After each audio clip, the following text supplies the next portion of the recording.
Bienvenue, mesdames et messieurs, dans cette plongée fascinante dans l'univers enchanté de Disney, où la magie et la responsabilité sociétale d'entreprise se rencontrent. Disney n'est pas seulement une entreprise de divertissement, c'est une institution mondiale dont les décisions et les actions résonnent à travers les cultures et les générations. En explorant son engagement envers la RSE, nous nous aventurerons dans un royaume où les valeurs de durabilité, de diversité et d'inclusion se mêlent à la magie des contes de fées et à l'innovation technologique. En nous plongeant dans son histoire, nous découvrirons comment cette entreprise emblématique s'efforce de créer un impact positif sur la société et l'environnement, tout en continuant à captiver et à inspirer des millions de personnes à travers le monde.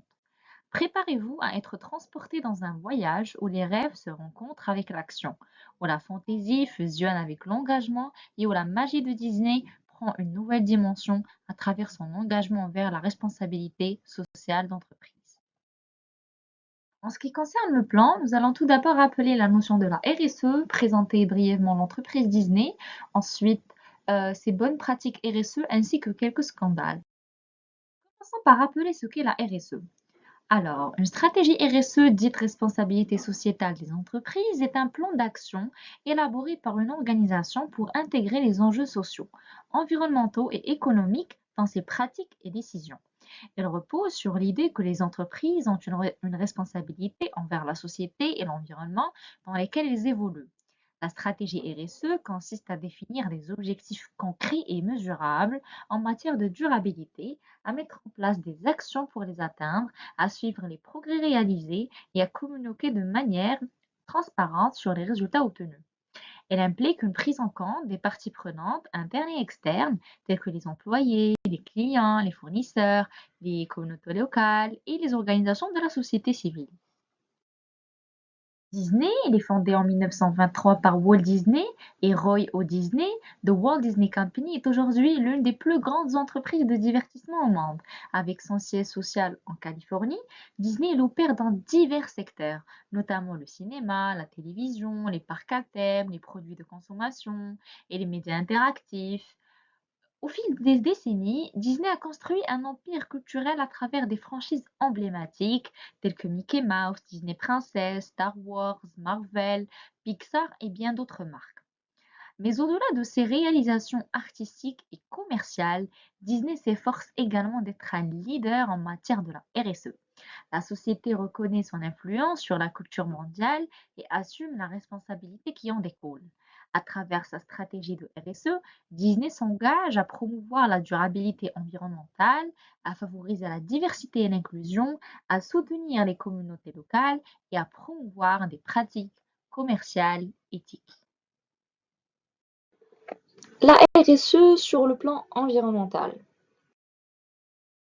Disney s'est engagé à atteindre la neutralité carbone pour toutes ses opérations mondiales en mettant en place diverses initiatives telles que l'installation des panneaux solaires dans ses parcs à thème à travers le monde, visant à couvrir jusqu'à 80% de la consommation électrique du Walt Disney World Resort. Dans le cadre de cet engagement, plusieurs initiatives ont été lancées, par exemple la collaboration avec fournisseurs d'électricité de Walt Disney World Resort, deux installations solaires de 75 mégawatts qui ont été mises en service, ce qui devrait permettre au ressort de couvrir près de 40% de sa consommation annuelle d'électricité en énergie renouvelable. Aussi, Disneyland Paris qui poursuit la construction d'environ 50 acres de canopées solaires qui fourniront de l'ombre et un abri à plus de 11 000 places de parking et devrait générer environ 36 gigawattheures d'électricité une fois pleinement opérationnel. Hong Kong Disneyland qui a entamé la phase suivante de l'un des plus grands sites de panneaux solaires de Hong Kong qui est installé sur 21 attractions et bâtiments différents. Aussi, l'entreprise mais également des technologies innovantes pour la conservation de l'eau, euh, comme l'utilisation de pommeaux de douche à l'aide à Disneyland Paris, réduisant ainsi la consommation d'eau de 22% par chambre. De plus, ils investissent dans des programmes de gestion des bassins versants et soutient des projets de conservation marine, garantissant un approvisionnement responsable en fruits de mer dans ces parcs, ressorts et lignes de croisière. Sur le plan de la gestion des déchets, Disney vise à atteindre zéro déchet en décharge et à réduire les plastiques à usage unique avec des objectifs spécifiques pour chaque secteur d'activité. Par exemple, pour l'utilisation des matériaux recyclés, les parcs, hôtels et activités de croisière de Disney intègrent des fibres à contenu recyclés dans les costumes de leurs employés et membres d'équipage. Par exemple, les costumes et les éléments de décor de la production théâtrale de La Petite Sirène à bord du navire Disney Wish sont fabriqués à partir de plastique recyclé avec plus de 50% du tissu utilisé dans la production qui proviennent de matériaux recyclés. Ensuite, on trouve la réduction des déchets dans les productions. La série Moon Knight de Marvel Studios a créé un jardin de déchets éphémère où les matériaux recyclables et autres déchets ont été collectés et triés par une entreprise locale, offrant formation et emploi aux personnes en transition hors de la situation de sans-abrisme. Donc ces initiatives montrent l'engagement de Disney envers la réduction des déchets et à la promotion des pratiques plus durables dans ses opérations globales, contribuant ainsi à un impact environnemental qui réduit et qui conserve des ressources naturelles pour les générations futures. On trouve aussi la réduction des plastiques à usage unique. Donc Disney s'engage à réduire les plastiques à usage unique dans ses parcs et ressorts et à éliminer les plastiques à usage unique sur les bateaux de croisière. Par exemple, en 2022, Disney Hong Kong qui a remplacé les articles de vaisselle jetables en plastique, y compris les contenants pour emporter et les couverts, par des alternatives en bois et en mélamine réutilisables. Disney Cruise Line travaille à éliminer les catégories de plastique à usage unique et prévoit d'être libre de plastique à usage unique d'ici 2025. Cela inclut l'introduction d'alternatives aux sacs en plastique pour la marchandise et les sacs de blanchisserie pour les invités, des couverts jetables, des couverts pour boissons froides et même les bâtonnets de décoration pour les boissons. De plus, pour encourager l'utilisation de bouteilles d'eau réutilisables, des stations de recharge ont été installées sur tous les bateaux et à Castaway Cay. Donc, Disneyland Paris a mis en place des mesures importantes pour économiser l'eau, reconnaissant sa valeur précieuse et la nécessité de la préserver. Par exemple, la station de traitement des eaux usées et de recyclage, qui depuis août 2013 dispose d'une station de traitement des eaux usées et de recyclage spécifiquement conçue pour les parcs à thème et le Disneyland Hotel. Donc, ces stations entièrement fermées fonctionnent sans générer de nuisances olfactives. Elles traitent et purifient la quasi-totalité des eaux usées, permettant ainsi leur réutilisation pour divers besoins tels que l'irrigation des espaces verts du golfe Disneyland et la pointe en haut des tours aéro réfrigérantes de la centrale de production d'énergie. Aussi, on trouve la réduction du phosphore qui est parmi les objectifs de Disney au niveau du plan environnemental, ainsi que les économies d'eau potable, comme j'ai dit tout à l'heure. La RSE sur le plan social, l'entreprise Disney elle investit dans des initiatives visant à améliorer l'expérience des patients hospitalisés en installant des espaces interactifs et en fournissant un accès à des divertissements Disney par le biais du programme Disney Volunteers. euh, Elle encourage également le bénévolat communautaire, soutenant des initiatives variées telles que l'alimentation et la sécurité alimentaire, la recherche sur le cancer, les secours en cas de catastrophe et l'engagement en faveur des enfants et des familles dans des régions touchées par les crises humanitaires. En somme, Disney démontre un engagement profond envers la durabilité environnementale et sociale, s'efforçant de créer un impact positif dans le monde tout en assurant la prospérité des générations futures. En ce qui concerne la RSE dans la chaîne d'approvisionnement, en effet, Disney donne vie à des histoires et à des personnages à travers des produits physiques innovants et engageants, ainsi que des expériences numériques dans des centaines de catégories. Cependant, Au-delà de l'éclat et du glamour de ces produits, Disney reconnaît l'importance cruciale de la RSE dans sa chaîne d'approvisionnement et pour l'assurer, la mise en place de programmes. Premièrement, on a les normes internationales du travail ou en anglais International Labour Standards. Ce programme supervise le respect des normes du travail dans la vaste chaîne d'approvisionnement des produits de consommation de marque Disney. Le programme établit des exigences pour les licenciés et les fournisseurs afin de s'assurer du respect des lois du travail en vigueur et des dispositions relatives au travail du code de conduite de la chaîne d'approvisionnement Disney. Il spécifie également les lieux autorisés de production des produits, l'examen des rapports d'audit de conformité sociale, l'émission de plans d'action corrective pour promouvoir l'amélioration des conditions de travail et la formation sur le travail au sein de la chaîne d'approvisionnement. Le comité d'audit du conseil d'administration de The Walt Disney Company est celui qui est responsable de l'examen périodique et de la supervision de ce programme. Il reçoit des mises à jour au moins une fois par an sur les performances du programme. Je vous ai laissé un lien si vous voulez le consulter pour plus d'informations sur The International Labour Standards. Ensuite, on a le programme d'investissement de la chaîne d'approvisionnement, en anglais Supply Chain Investment Program.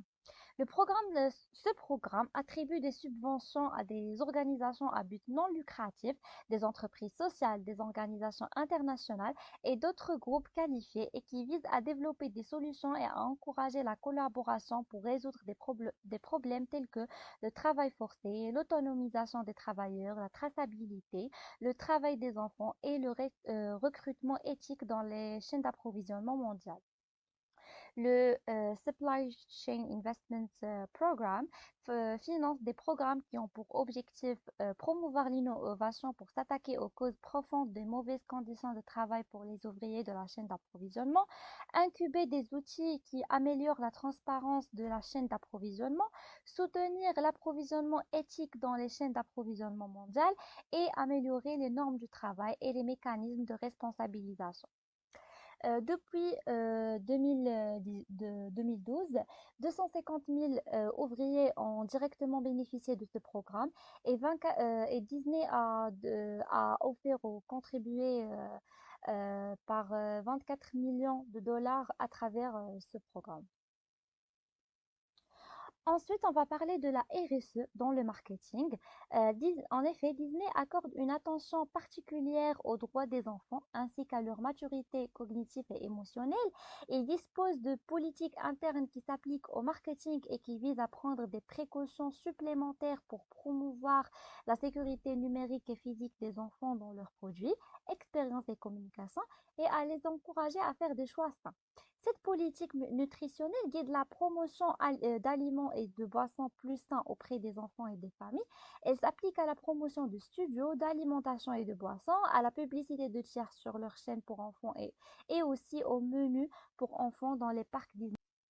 Je donne l'exemple de Dole Food Corporation qui s'est associée à Walt Disney Company pour une campagne publicitaire intitulée Dole Healthy Hair with Assemble, créant des autocollants de bananes inspirés des super-héros Marvel et des actifs numériques pour engager les enfants et les encourager à manger des fruits. Ensuite, on a la RSE en relation avec le bien-être numérique des enfants. En effet, Disney est engagé à créer un environnement numérique sûr et positif pour les enfants et les familles du monde entier. Disney s'appuie sur ses plateformes digitales telles que Disney+. Ces plateformes proposent des contrôles parentaux et des systèmes de classification garantissant un accès au contenu adapté à l'âge des utilisateurs. Disney ne s'arrête pas là et investit également dans le bien-être numérique des enfants. Cela se traduit par des subventions accordées à des ONG et par le développement à l'échelle internationale de programmes d'éducation dédiés au bien-être numérique, avec un accent particulier sur les communautés défavorisées. Après avoir exploré plus en profondeur les réalisations et l'impact de Disney en tant qu'entreprise, il est essentiel d'aborder un aspect souvent omis, les scandales qui ont entaché la réputation de cette multinationale. Bien que Disney soit largement célébré pour ses créations emblématiques et son empire médiatique, il est important de reconnaître les controverses qui ont émergé au fil des ans. Ces scandales, qu'ils soient liés à des pratiques commerciales douteuses ou des controverses liées au comportement de ses dirigeants, soulève des questions très importantes sur l'éthique et la responsabilité sociale des entreprises. Dans cette partie, nous explorons certains des scandales les plus marquants impliquant Disney et leur impact sur son image publique et ses pratiques commerciales. Depuis la fin du mois mai 2023, Disneyland Paris est le théâtre d'un mouvement de grève sans précédent, avec plus de 15% de ses employés descendant dans les allées du parc pour réclamer une augmentation de salaire et de meilleures conditions de travail. Ahmed Masroul, qui est délégué syndical, UNSA et employé du parc, a exprimé son exaspération devant la caméra de l'OBS, soulignant que la magie de Disneyland commence par les conditions de travail de ses salariés. Pendant 3 semaines, les employés en grève dénoncent des salaires insuffisants et des journées de travail épuisantes, affirmant que certains ne vivent que pour travailler. Le mouvement, démarré le 30 mai 2023, compte plus d'1 millier de cast members, qui réclament notamment une augmentation de 200 € net par mois pour tous, une rémunération double pour le travail le dimanche, une indemnité kilométrique doublée et le retour aux horaires de travail pré-pandémie. En réponse, l'entreprise a proposé une prime de 125 €, la monétisation des jours de repos et des heures supplémentaires, ainsi qu'une mensualisation d'une partie du 13e mois.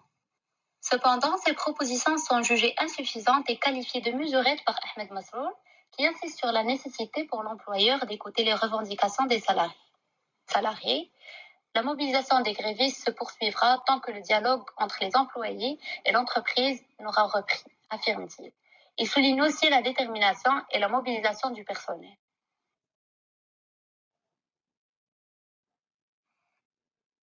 Maintenant, on va passer à un autre scandale de Walt Disney qui concerne son ancien vice-président, Michael Lenney, qui est âgé de 73 ans et qui a été condamné à plus de 6 ans de prison à la suite d'une enquête pour abus sexuels sur mineurs. Le bureau du procureur a déclaré que Lenney a été condamné à 81 mois de prison après avoir été reconnu coupable de 4 chefs d'accusation d'abus sexuels au premier degré le 7 mai.